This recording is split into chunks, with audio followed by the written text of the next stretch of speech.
성경을 읽다 보면은 우리도 모르는 사이에 숙연해질 때가 있는데요.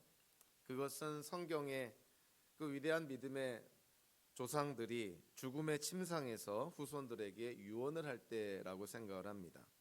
야곱, 모세, 여호수아, 사무엘, 다윗, 그리고 바울과 베드로, 이들의 인생의 끝자락에서 가족들과 후손들을 향하여서 또는 동료, 지체들, 또 성도들을 향하여서 그들이 남기는 그 마지막 유언의 말씀은 그 자체가 우리로 하여금 숙연하게 만듭니다.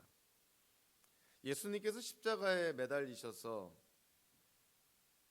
남기셨던 말씀들, 우리가 그거를 보통 가상칠언이다, 십자가상에서 남긴 7번의 말씀, 이렇게 표현하는 말씀들이 있는데요. 십자가상에서 남기신 말씀들을 제외하고 예수님께서 제자들을 향하여서 생전에 어찌 보면은 유언처럼 남기신 말씀은 무엇일까?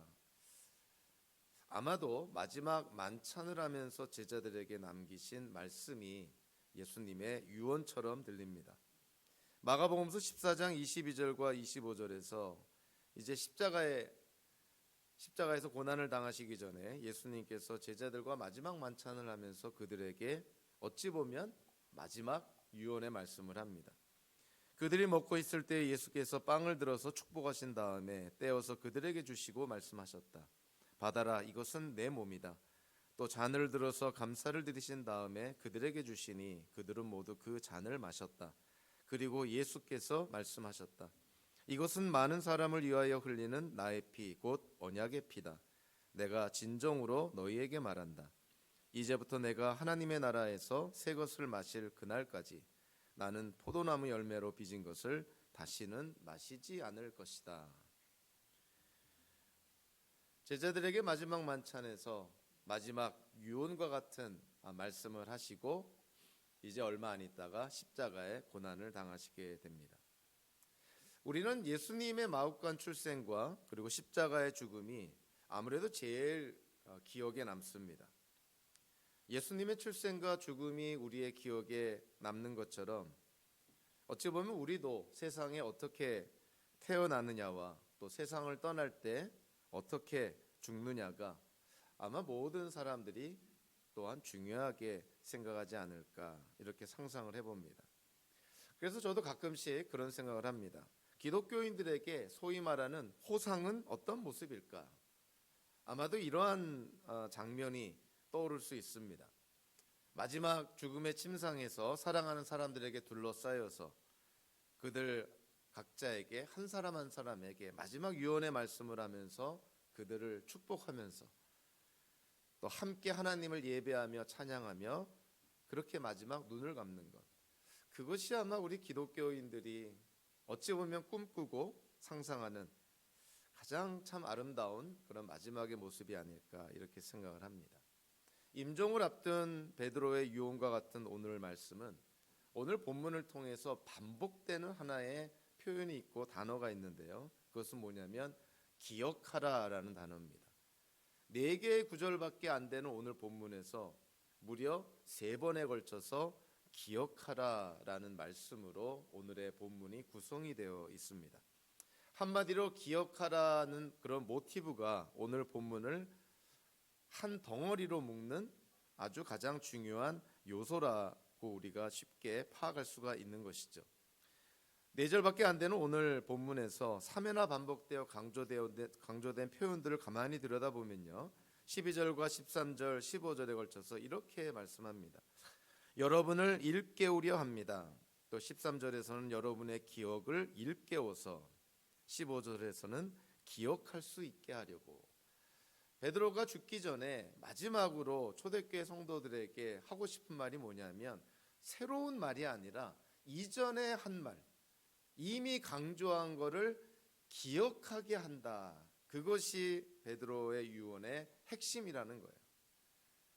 새로운 진리, 새로운 어떤 놀라운 사실을 전하는 것이 아니라 지금까지 베드로가 가르치고 강조했던 말씀, 그거를 성도들로 하여금 기억나게 하려고, 심지어는 베드로가 죽은 이후에서도 기억날 수 있도록 그렇게 하려고 이렇게 유언의 말씀을 전하고 있다는 것이죠.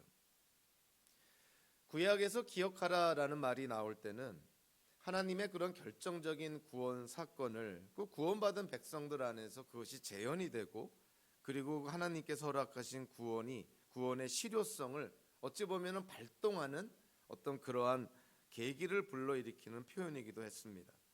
이집트에서 고통당하던 이스라엘 백성을 구원하신 여호와 하나님께서 그들에게 하나님 나라의 백성다운 의로운 삶을 살아가라고, 또 의로운 삶을 이루어가라고 그러한 뜻에서 율법을 주시면서 기억하라고 명령을 하십니다. 특별히 신명기에서 이런 말씀을 하고 있는데요. 그러나 그들을 두려워하지 말고 주 당신들의 하나님이 바로와 모든 이집트 사람에게 하신 일을 잘 기억하십시오. 주 당신들의 하나님은 당신들이 당신들의 눈으로 본 대로 큰 재앙과 표징과 기적을 일으키시며 강한 손과 편팔로 당신들을 이끌어내셨습니다.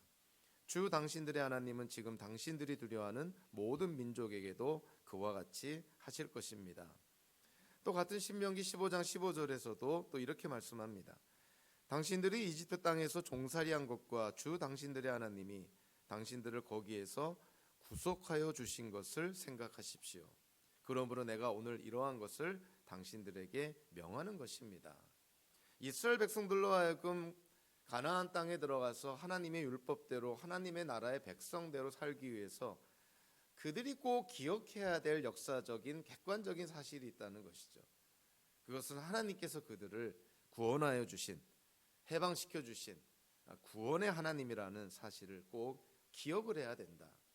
하나님의 율법을 지키기 전에 먼저 이스라엘 백성들이 알아야 될 것은 하나님께서 이스라엘 백성을 하나님의 자녀로, 하나님의 맏아들로, 하나님의 거룩한 백성으로 삼아 주셨다는 거예요. 하나님께서 먼저 하나님의 자녀로, 백성으로, 제사장 나라로 삼아 주셨으니 이스라엘 백성들이 가나안 땅에 들어가서 하나님 나라의 백성답게 살아야 된다는 것이죠. 그래서 기억을 하라는 거예요.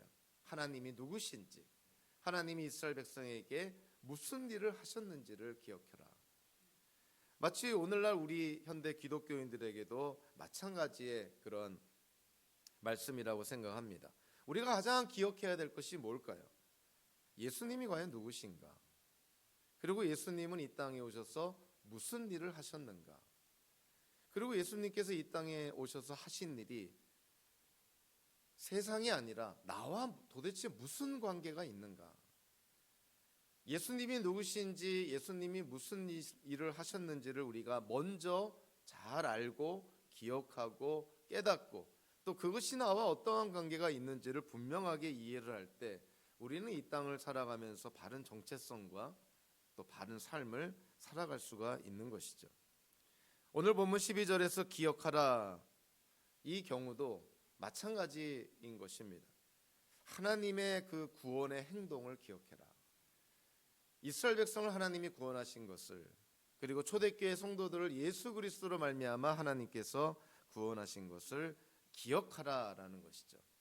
기억하다라는 헬라어 동사의 문자적인 의미 안에는 어떠한 뜻이 포함이 되어 있냐면, 이미 일어난 어떤 사건이나 사실이 주는 영향 아래 지속적으로 머문다라는 뜻이 내포되어 있습니다. 그러니까 기억한다라는 것은 그냥 아무 생각 없이 어떠한 사건을 그냥 회상하는 정도가 아니라 그 사건이, 그 일이 나에게 주는 어떠한 의미 속에, 어떠한 영향 아래 내가 계속 머문다라는 그런 의미가 내포되어 있는 것이죠. 그러니까 어떤 사건을 기억한다는 것은 그것은 지금도 현재의 나에게 영향을 주고 있다는 것이에요. 우리가 누군가를 기억할 때, 어떠한 사건을 기억할 때, 그것이 긍정적이든 부정적이든 간에 그 사람은, 그 사건은 현재 나에게 영향을 끼칩니다. 그러나 반대로요, 과거에 아무리 중요한 사람이라 할지라도, 과거에 아무리 중요한 사건이라 할지라도, 아무리 세계적이고 역사적인 객관적인 사실이라 할지라도 만약에 우리가 그거를 기억하지 않는다면 그것은 우리에게 아무런 의미가 없는 것이죠. 예수님의 십자가의 사건, 예수님의 십자가에서의 대속의 죽음, 또 예수님께 3일 만에 부활하신 역사적인 사건, 그거를 우리가 기억하지 않는다면 예수님의 십자가의 죽음과 부활이라는 사건이 우리에게 아무런 의미가 없다는 거예요. 과거의 객관적인 사건이 나에게 실질적으로 의미가 있게 하기 위해서는 우리가 그것을 기억해야 되고 그 의미를 우리의 마음속에 각인시키고 가능하면 순간순간 호흡할 때마다 그거를 인식하며 살아가야 되는 것이죠. 베드로가 임종을 앞둔 상태에서 네로 황제 하에서 베드로가 순교를 당하는데요. 그 순교당하기 얼마 남지 않은 그런 기간 속에서 베드로가 초대교회 성도들에게 주고 싶은 말이 바로 이런 것이죠. 기억하라. 그것이 진리라고 표현될 수도 있고 길이라고 표현이 될 수도 있고 또 예수 그리스도라고 직접적으로 우리가 말할 수도 있고요. 복음이라고 얘기할 수도 있고 또 어떤 성경학자는 사도 베드로가 들려준 말을 마가가 기록한 것이 마가복음서이기 때문에 아마도 마가복음서 전체를 기억하라고 그렇게 베드로가 의미한다고까지 얘기하는 사람도 있습니다. 어찌됐든 간에 베드로와 관련된 모든 것, 베드로가 전하고 가르치고 강조했던 것, 그와 같은 것들을 기억하라. 베드로 후서라는 문맥을 통해서 보면요, 이후에 사도 베드로가 강조하는 것이 뭐냐면 예수님의 재림에 대해서 강조를 합니다. 예수님이 이 땅에 오신 것이 사실인 것처럼 예수님께서 다시 이 땅에 오신다는 것도 분명히 일어날 일입니다. 거짓 교사들은 예수님의 재림에 대해서 강한 부정과 회의를 나타내고 거기에 따라서 적지 않은 초대교회 성도들이 미혹을 당해서 실족하고 했지만 사도 베드로는 강조하는 것이죠. 예수님이 이 땅에 오신 것처럼 예수님은 분명히 다시 오십니다.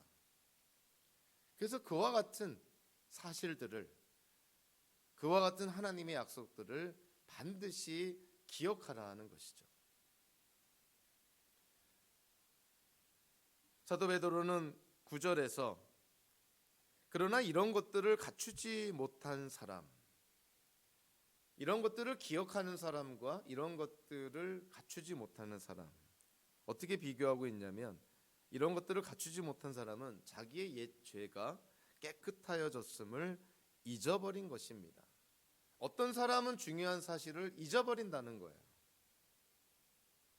그래서 사도 베드로가 초대교회 성도들에게 기억하라고 그렇게 강조한 것입니다. 잊어버리면 안 된다는 것이죠. 여기서 이런 것들은 도대체 뭐를 의미하는 것일까요? 물론 성경 전체적으로 얘기할 수도 있고 베드로 후서 전체를 통해서도 얘기할 수도 있지만 이 12절부터 15절까지 기억하라고 말한 그 대상인 이런 것들은 바로 앞에 나와 있는 내용으로 우리가 쉽게 이해가 됩니다. 즉 베드로 후서에 있어서 가장 중요한 내용은 바로 1장 3절부터 11절까지 베드로가 내놓은 일종의 솔루션, 해결책인 것이죠. 초대교회에 거짓 교사들이 들어와서 거짓 교리들을 가르치고 많은 성도들이 미혹당했을 때, 그런 것들을 미연에 방지하기 위해서 사도 베드로가 문제를 먼저 얘기하기 전에 해결책부터 먼저 제시를 합니다. 그것이 3절부터 12절까지 나와 있는 내용이었던 것이죠. 그래서 어떤 의미로 보면은 베드로 후서는 1장 3절부터 11절까지 사도 베드로가 언급한 이 내용을 좀 더 보강해서 설명하고 좀 더 보강해서 강조했다라고까지 얘기할 수가 있습니다. 그래서 3절부터 11절까지가 가장 중요한 내용이라는 것이죠. 그래서 이러한 것들을 기억하라고 했을 때 문맥적으로는 바로 3절부터 11절까지의 내용, 여기서 베드로가 강조한 내용을 기억하라는 것이죠. 3절부터 11절까지 베드로가 강조한 것이 무엇일까요? 첫째로 기독교인들이 어떠한 신분인지를 기억하라는 것이죠. 하나님께서 그들을 불러내셨고 그들을 경건한 신분으로 만들어 주었다는 것이죠. 그들의 과거의 죄를 깨끗하게 해주었다는 것이죠. 즉 예수님이 누구신지를 아는 것이 가장 중요한 것처럼 성도도 우리가 누군지를 아는 것이 가장 중요합니다. 우리가 어떠한 신분, 어떠한 아이덴티티를 갖고 이 땅을 살아가는지를 알아야 되는 것이죠. 그래서 베드로가 3절부터 11절까지 먼저 강조한 것이 도대체 기독교인은 누구인가? 지금 이 베드로후서라는 서신서를 읽고 있는 독자들, 수신자들, 초대교회 성도들이 누구인지를 강조를 합니다. 하나님께서 그들을 부르시고 또 생명과 경건에 필요한 모든 것을 그들에게 하나님께서 다 주셨다. 참 그들은, 성도들은 거룩한 백성이요 경건한 신분을 가진 자들이라는 것이죠. 그뿐만이 아니라 3절부터 11절까지 베드로가 또 강조한 것이 뭐냐면 하나님의 성품의 8가지 덕목을 언급하면서 성도들은 이러한 덕목들을 열심히 행해야 됩니다. 즉 하나님의 성품에서 성장해야 됩니다. 다르게 말하면 경건한 삶을 살아야 됩니다. 즉 경건한 신분에 맞추어서 경건한 삶을 사는 것이, 그것이 성도의 모습입니다. 그러니까 베드로가 3절부터 11절까지 성도의 신분에 대해서 언급하고 그리고 성도의 삶에 대해서 언급을 합니다. 그러니까 베드로가 마치 유언처럼 오늘 본문에서 강조한 것, 기억하라, 기억하라, 기억하라. 여러분들이 누구인지를 기억하고 여러분들이 어떠한 삶을 살아야 될지를 기억하십시오. 사실 하나님께서 우리의 구원을 위해서 행하신 것은 과거나 현재나 미래나 다 이례적이고 단회적인 사건입니다. 예수님의 십자가에서의 죽음과 부활, 단회적인 사건이죠. 예수님이 승천하시고 보좌에 앉으시고 또 하나님의 때에 이 땅에 다시 오실 그 사건도 다 한 번 일어날 사건입니다. 우리의 인생도 겪은 거를 돌아보면은 물론 비슷한 사건들도 있지만 예외 없이 모든 사건들, 모든 경험들은 단 한 번에 지나지 않는 것이죠. 정도차가 있고 약간의 변화가 있지만 어쨌든 우리가 겪은 것은 한 번입니다. 그런데 그 한 번의 경험, 한 번의 사실, 그 한 번 일어난 사건을 우리는 여러 번 반복해서 자주 기억할 수 있습니다. 사건은 한 번밖에 안 일어났지만 우리가 그거를 얼마나 자주 깊게 그리고 진지하게 생각하고 기억하느냐에 따라서 그 한 번 일어난 사건은 우리에게 지속적으로 영향을 끼치고 또 현재 우리의 삶에 말할 수 없는 그런 영향을 끼칩니다. 기억한다는 것은 그만큼 중요하다는 것이죠. 그리고 기억하지 않는다는 것은 어떤 학자의 표현대로 한다면 그것이 바로 죽음의 한 현상이다라고까지 얘기를 합니다. 즉 망각한다는 것, 잊어버린다는 것, 기억하지 않고 산다는 것은 그것은 죽음의 한 현상이라고까지 얘기를 합니다. 저와 여러분들이 살아있다는 것은 무언가를 기억할 수 있다는 것이고 그리고 중요한 것을 기억하고 중요한 사람을 기억하고 중요한 진리를 우리가 기억함으로 말미암아 우리의 삶이 지탱이 되고 우리의 삶이 나아가야 될 방향도 정해진다는 것이죠. 그래서 우리는 항상 질문해야 되는 것이죠. 우리는 도대체 뭘 기억하고 살아가고 있는가? 도대체 뭐를 마음에 각인하고 뭐를 인식하며 우리가 살아가고 있는가? 기독교인으로서 저와 여러분들은 무엇을 기억하며 살아가야 될까요? 사람들이 태어나서 살면서 일어났던 일들을 잊어버리는 것, 그거는 뭐 죄라고 말하기도 뭐합니다. 왜냐하면 그거는 인간의 본성 가운데 하나이기 때문에 그런 것이죠. 우리는 너무나 쉽게 잊어버립니다. 우리는 막 결심도 하고 나름대로 결단도 하죠. 내 절대로 잊어먹지 않겠노라. 내 당신을 절대로 잊어먹지 않겠다. 당신이 나에게 행한 일 절대로 내가 잊어먹지 않겠다. 평생을 감사하며 살겠다. 이렇게 결단하지만 사람은 눈에 보이지 않는 것은 잊어버리게 마련인 것이죠. 또 어떤 의미로 보면 잊어버려야 살 수 있는 그러한 현실이기도 합니다. 그렇기 때문에 우리는 우리가 생각했던 것처럼 그렇게 많은 것을 기억하지 못하고 삽니다. 예수님께서 그거를 누구보다도 잘 알고 계셨어요. 그래서 예수님께서도 이 땅을 떠나실 때 제자들이 이제 예수님이 죽으시고 부활하시고 승천하시면 예수님이 이제 보이지 않게 되니 제자들이 예수님을 잊어버리고 예수님의 말씀을 잊어버리고 예수님의 가르침을 잊어버릴 거라는 것을 예수님은 잘 알고 계셨죠. 그래서 예수님께서 이 땅에 성찬이라는 성례를 남겨주십니다.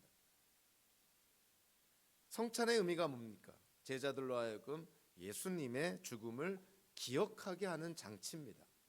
그래서 성찬을 참여함으로 말미암아 예수님이 나를 위해서 죽으셨구나. 예수 그리스도 때문에 이 언약의 공동체가 새로 생겼구나. 물론 성찬 예식은 우리에게 예수님의 재림을 확인시켜 주기도 합니다. 성찬 예식 때 우리가 빵과 포도주를 먹고 마시지 않습니까? 빵은 예수님의 몸을 기억나게 합니다.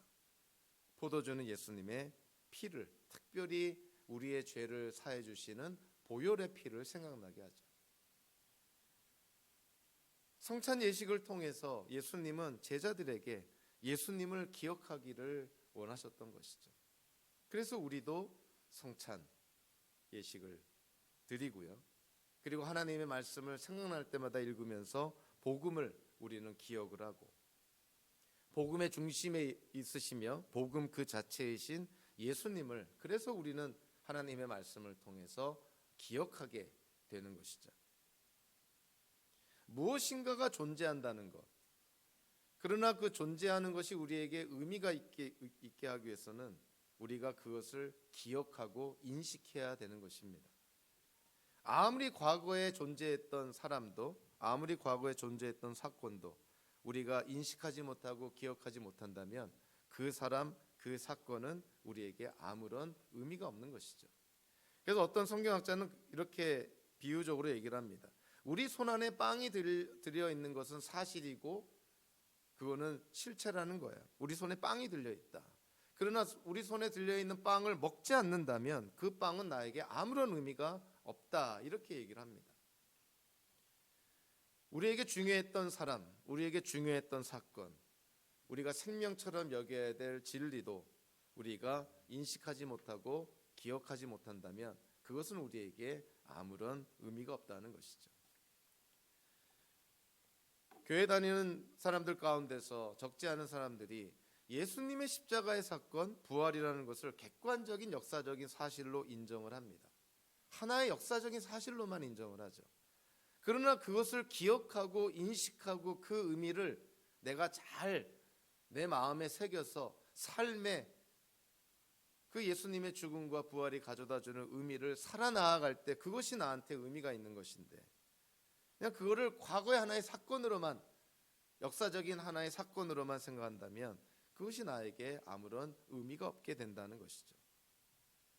과거의 사건을 우리가 돌이킬 수는 없습니다. 저와 여러분들의 삶 속에서 정말 일어나지 말았으면 한 일들, 내가 왜 그때 그랬을까 후에 막심한 일들, 돌이킬 수 없는 것이죠. 한번 일어난 일 돌이킬 수 없습니다. 지울 수도 없고 변경할 수도 없는 것이죠.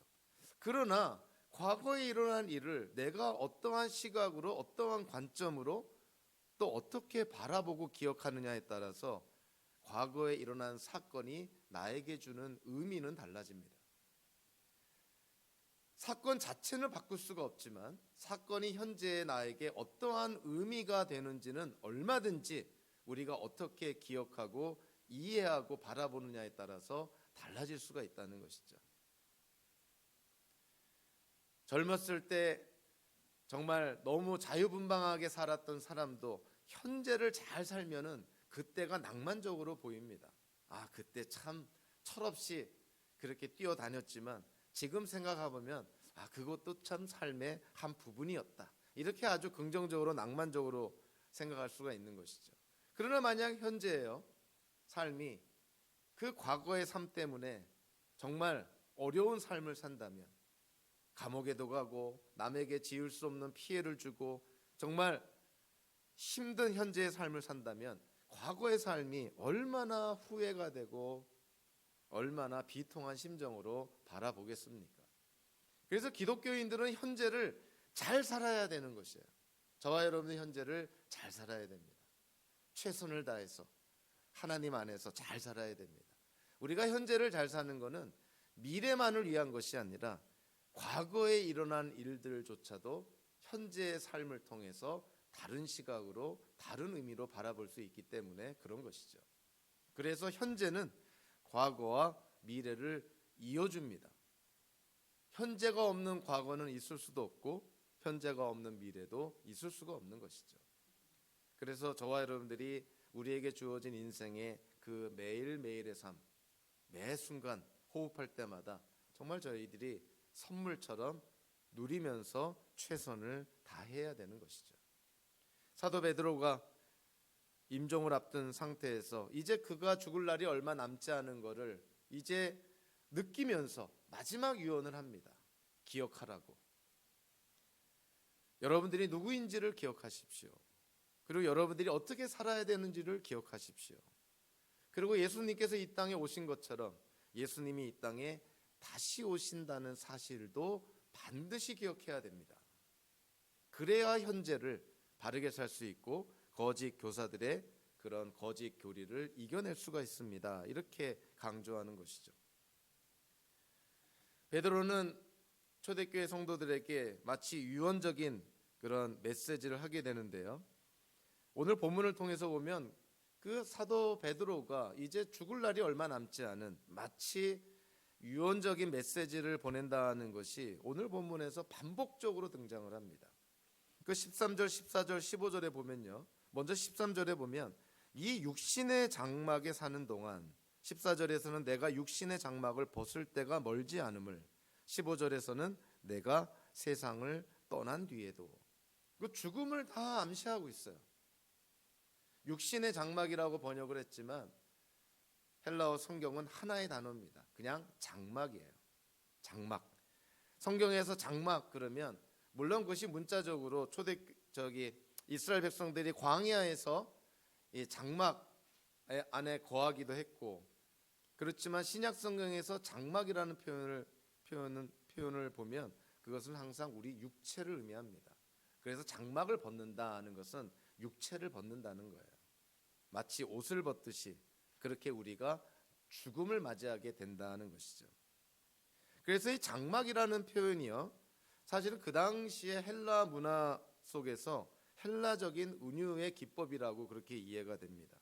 죽음이라는 것이 불멸적인 영혼이 육체를 떠나는 것을 죽음이라고 이해를 했고요.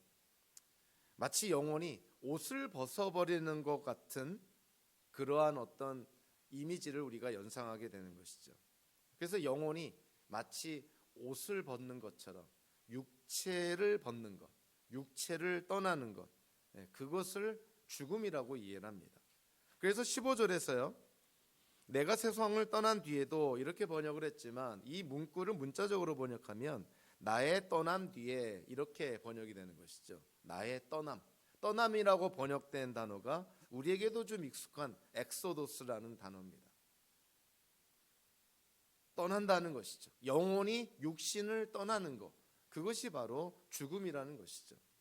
그러니까 장막을 벗는다. 옷을 벗듯이 장막을 벗는다. 또 영혼이 육신을 떠난다. 이게 다 간접적으로 은유적으로 죽음이라는 것을 의미합니다. 그러니까 베드로가 13절, 14절, 15절을 통해서 연속해서 강조하는 것이죠. 내가 죽을 날이 얼마 남지 않았노라. 육신의 장막을 벗을 때가 얼마 남지 않았노라. 내가 떠날 날이, 엑소더스 할 날이 얼마 남지 않았노라. 그러니 듣는 이들로 하여금 귀를 기울일 수밖에 없는 것이죠. 죽기 전에 사도가 하는 그 마지막 유언 같은 말, 평상시에 하는 말과는 차원이 다른 것이죠.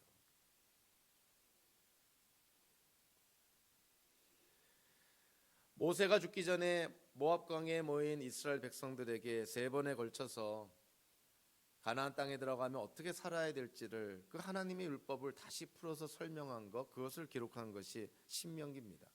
모세는 가나안 땅에 들어가질 못하죠. 40년 동안 이스라엘 민족을 이끌었지만 하나님께 지은 죄 때문에 가나안 땅에 들어가지 못하고 대신 모압 광야에서 출애굽 2세대 이스라엘 백성들에게 마지막 설교를 하게 됩니다. 오늘 베드로도 참 그러한 과거에 이스라엘 백성들이 겪었던 그 어떤 상황을 상기시켜주는, 연상시켜주는 그러한 모습입니다. 베드로도 이제 죽을 날이 얼마 안 남았습니다. 아직 예수님이 재림하지 않으셨으니 사도 베드로가 아직 하나님의 나라에 완전히 들어가지가 않는 것이죠. 그래서 베드로가 지금 세상을 떠나기 전에 세상에 남겨질 교회를 위해서 베드로가 마지막 유언의 말씀을 하는 것이죠. 교회가 이렇게 세상을 지나가야 된다. 교회는 세상에서 이렇게 행해야 된다. 교회가 세상에서 이러한 모습을 띄어야 된다 하는 것을 마치 유언처럼 남기고 있는 것이죠. 오늘 본문의 문맥을 통해서 보면, 앞뒤의 그런 문맥을 통해서 보면 참 이 언어적인 그러한 어떤 연결성들을 많이 보게 됩니다. 11절에서 영원한 나라에 들어갈 자격을 이렇게 했는데, 그 영원한 나라에 들어간다는 것, 에이소도스, 굉장히 엑소도스랑 아주 유사한 그런 표현인데요. 들어간다, 엑소도스는 떠난다, 이런 것입니다. 마치 앞뒤로 이렇게 딱 하나의 그 문맥을 형성하는 짝을 이루는 것 같은 그런 표현인 것이죠. 우리는 하나님의 나라에 들어간다라는 것을 11절에서 강조했다면, 사도 베드로가 15절에서는 내가 이 세상을 떠난다라는 것을 강조를 합니다. 사도 베드로가 세상을 떠나면 어디로 갈까요? 예수님이 재림하시기 전이지만 분명 예수님과 함께하고 하나님 나라 안에 머문 것입니다. 11절에서는 성도들에게 사도 베드로가 강조했던 것이죠. 여러분들이 하나님의 나라, 예수 그리스도의 영원한 나라에 분명 들어가게 될 것입니다. 사도 베드로도 출애굽하여서 엑소도스하여서 하나님의 나라에 들어가는 것처럼 초대교회도 지금 엑소도스, 출애굽하여서 하나님 나라에, 예수 그리스도의 영원한 나라에 들어가게 된다는 것을 사도 베드로가 강조를 합니다. 마치 이스라엘 민족이 이집트를 탈출해서 광야를 지나서 가나안 땅에 들어가는 것처럼 초대교회 성도들이, 또 현대를 사는 우리도 마찬가지인 것이죠. 육체를 떠나서, 이 세상을 떠나서 하나님의 나라에 들어가게 된다는 것이죠. 우리도 이스라엘 민족처럼 일종의 출애굽 상황 중에 있다는 거예요. 우리도 이 세상을 떠나서 하나님 나라로 향하고 있노라. 그래서 구원이라는 것은 정체된 하나의 점을 의미하지 않고, 구원은 일종의 이동입니다. 과정인 것이죠. 저와 여러분들이 하나님께 부름받아서 이제 하나님 나라를 향하여서 걸어가고 있는, 이동 중에 있는 그런 과정 속에 있다는 것이죠. 사도 베드로가 베드로 전서에서도 강조한 것처럼 교회는 이 세상에 영원히 머물 어떤 건물을 짓고 정착하고 안착하는 것이 아니라, 교회는 이 세상을 지나가고 있는 존재다. 그래서 나그네와 거류민이라는 표현을 쓰지 않습니까? 교회는 이 세상을 지나가고 있다. 우리는 이 세상을 지나가는 것이지 이 세상에서 영원히 정착하여 사는 것이 아니라는 것이죠. 초대교회도 베드로와 마찬가지로 엑소도스, 이 세상을 떠나서 하나님의 나라로 들어간다는 것이에요. 베드로후서 2장 2절에서 많은 사람이 그들을 본받아서, 즉 거짓 교사들을 본받아서 방탕하게 될 것이니 그들 때문에 진리의 길이 비방을 받게 될 것입니다. 사도 베드로가 진리의 길이라고 얘기를 했는데, 도대체 진리의 길은 베드로후서 문맥적으로 무엇을 의미하는 것일까요? 베드로가 강조한 것처럼 교회는 하나님의 성품에서 성장하고 자라나서 하나님의 나라로 들어가는데 잘 준비되는 공동체가 되어야 한다. 그것을 진리의 길이라고 이렇게 묘사를 합니다. 성경 전체로 보면 이 진리의 길은 다름 아닌 진리이시자 참 빛이 되시는 예수 그리스도를 믿고 받아들이며 그분을 따라가는 제자도의 길을 의미한다고 볼 수가 있는 것이죠.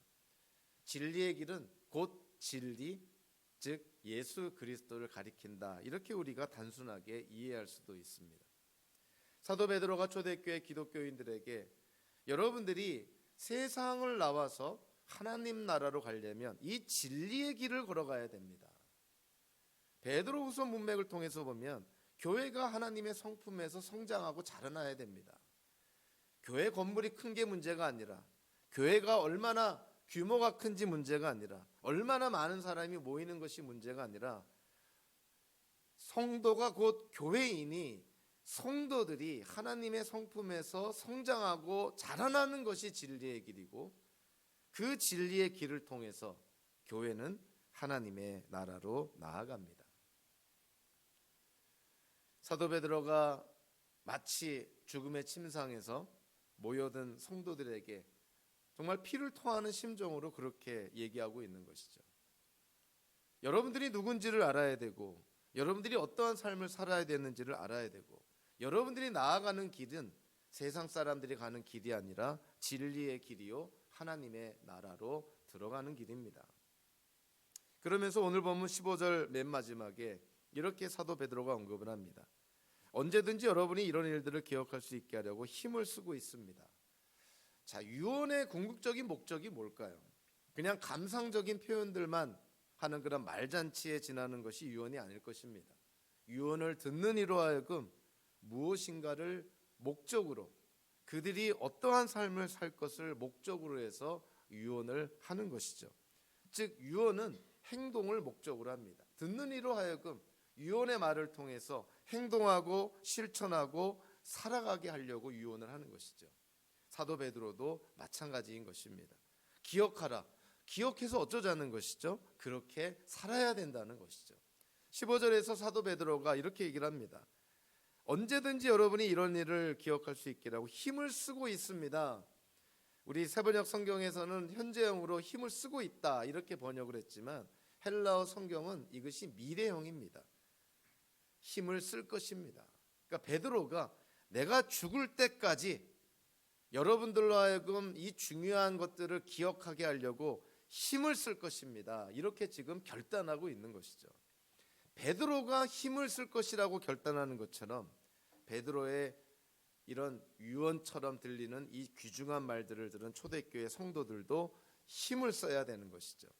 그래서 힘을 쓰다라고 번역된 이 단어가 이 베드로후서 1장 5절에서 열성을 다하여, 그리고 1장 10절에서 굳게 최선을 다할 것입니다. 힘을 쓸 것입니다. 다 같은 그러한 부류의 단어들이에요. 어떤 때는 동사로, 어떤 때는 명사로 썼지만 다 같은 부류의 단어들입니다. 하나의 같은 그룹으로 모을 수 있는 단어들이라는 것이죠. 베드로가 초대교회 성도들을 위해서 힘을 쓰겠다고 한 것처럼 여러분들도 열심을 다해야 되고, 여러분들도 최선을 다해서 하나님의 성품에서 성장해야 되고, 이 하나님의 성품에서 성장함으로 말미암아 하나님이 여러분들을 부르시고 택하신 것을 확신하고 굳건히 해야 됩니다. 베드로가 유언처럼 남기는 오늘의 말씀의 목적이 그거인 것이죠. 그 베드로 후서의 목적이 그겁니다. 그냥 지식적으로만 듣고 그저 어떤 멀리 있는 그러한 사실을 그냥 건너듣는 그러한 정도가 아니라 사도 베드로가 전하는 말씀을, 강조하는 말씀을 잘 기억을 해서 그거를 실제로 실천해서 힘써서 살 것을 촉구하고 있는 것이죠. 신약과 구약을 통틀어서 아마 가장 많은 그 명령 가운데 하나가 기억하라라는 명령인 것이죠. 기억의 반대는 거듭 강조하지만 그것은 망각하는 것이고 잊어버리는 것인데, 남녀노소 할 것 없이 망각하고 잊어버리는 것은 인간의 본성 가운데 하나입니다. 그럼에도 불구하고 결코 이것은 정당화될 수도 없고 변명이 될 수도 없는 것이죠. 중요한 것들은 의지적으로 노력해서 기억을 해야 되는 것이죠. 그리고 우리가 기억을 할 때 머리로만 기억을 하는 것이 아니라 그것이 우리의 가슴으로, 손과 발로, 육신으로, 그리고 삶으로 살아냄으로 말미암아 그 기억한다는 것이 생명력 있는 기억으로 우리에게 나타나야 되는 것이죠. 우리가 하나님의 말씀을 기억하는 것 좋은 것입니다. 당연히 필요한 것이죠.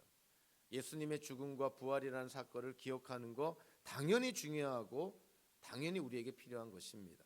그러나 기억하는 것으로 끝나는 것이 아니라 그것이 주는 의미, 그것이 우리에게 가르쳐주는 진리를 우리의 삶 속에서 살아가야 되는 것이죠. 복음은 듣고 이해하고 알아야 되고 기억해야 될 뿐만이 아니라 우리의 삶 속에서 복음을 살아내야 되는 것이죠. 그래서 사도 베드로가 강조하는 것입니다. 성도가 누구인가?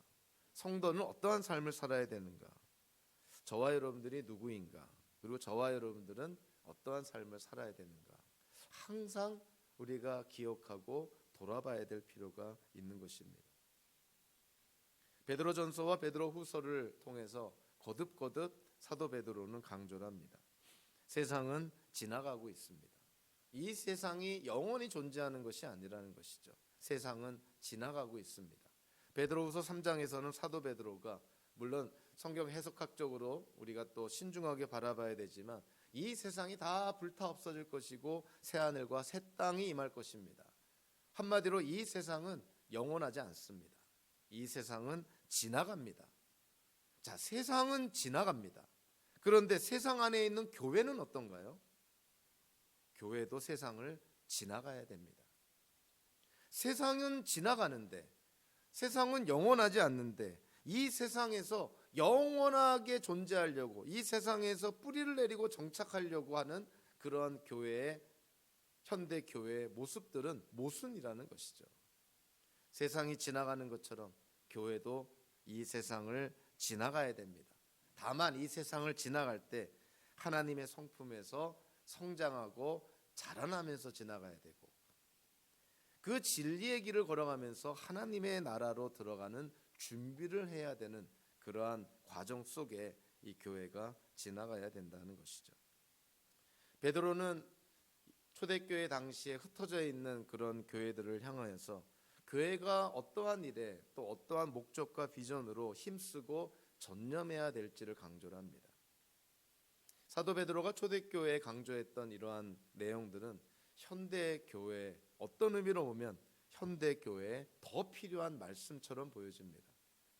교회가 본질을 추구해야 되는데, 교회가 하나님의 말씀대로 사도들의 가르침대로 본질을 추구해야 되는데 본질은 온데간데 없고 정말 세상적인 가치관과 세속적인 가치관에 따라 우왕좌왕하고 있는 것은 아닌가. 도대체 교회가 추구하는 것이 무엇이고 교회가 목적하는 것이 과연 무엇일까?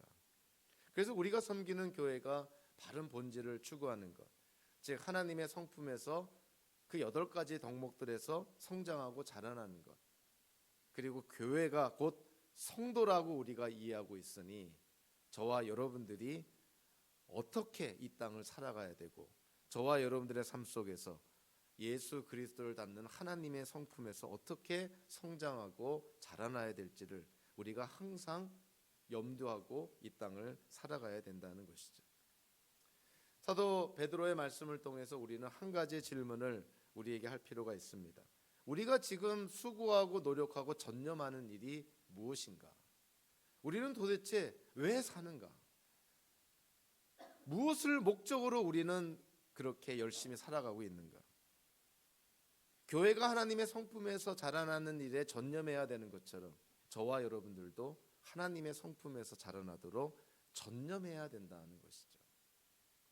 베드로의 유언과 같은 오늘의 말씀은 초대교회에만 해당되는 것이 아니라 현대를 사는 저와 여러분들의 삶에도 그대로 적용이 되는 정말 진리의 말씀입니다. 오늘의 말씀이 저와 여러분들에게 도전도 되고 격려도 되고 또 주 안에서 결단도 되는 그런 복된 말씀이 되시기를 주님의 이름으로 축원합니다. 기도하겠습니다.